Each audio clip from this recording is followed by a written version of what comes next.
Good morning আলিফ। আলিফ? আমি তো সাকিব। সাকিব? আরে আলিফ কোথায়? আর আপনি কে? আপনি আমার বেডরুমে কি করছেন? সত্যি করে বলুন, আপনি কে? আর আমার বাসায় কি করে ঢুকেছেন আপনি? আমি কিভাবে আসলাম মানে?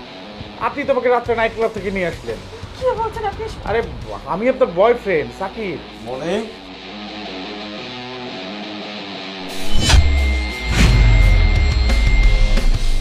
মনে কে ছেলে?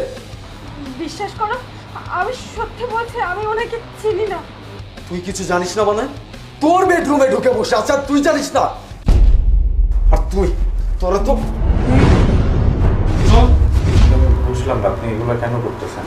এই তোর এসব জেনে কি হবো? আমি এগুলো এই জন্যই করতেছি যেন ও বুঝে যে ও আমাকে চিট করতেছে। আমি ওকে কোনো চিট করিনি।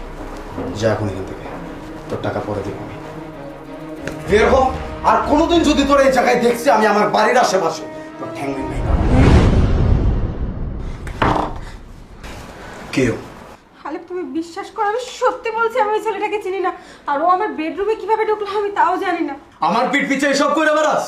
তুমি এসব কি বলছো? আমাকে বিশ্বাস করো তুমি, আমি সত্যি ওই ছেলেটাকে চিনি না, ওই ছেলেটাকে জানি না। আর ও আমাদের বাসায় কিভাবে এসেছে আমি সেটাও জানি না। আমার বেডরুমে তোর সাথে একসাথে শুয়েছিল আর তুই কইতেছিস আমি জানি না? তুই কি আমার পাগল পাইছস?